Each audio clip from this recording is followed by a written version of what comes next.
Okay, so let's look at bruschetta, circumference, and commemorate. So bruschetta, noun, a kind of meal from Italy with pasta. Bruschetta, certain kind of dish. We ordered bruschetta with garlic. Well, the more foreign words we know that are used in English, the better.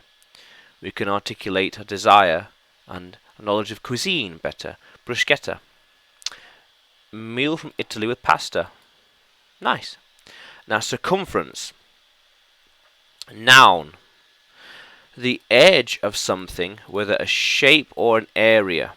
So let's say here's a circle. The circumference is around the edge. How long is it? Maybe 10 meters, 5 meters, 100 meters?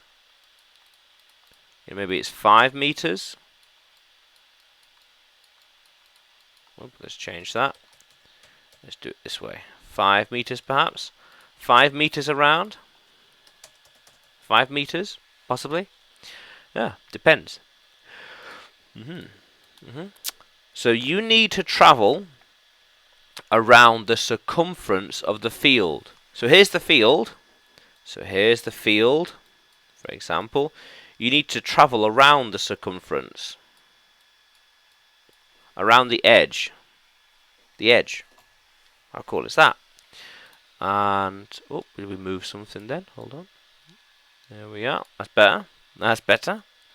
Now, commemorate. Verb. Commemorate. To remember and show respect to something special.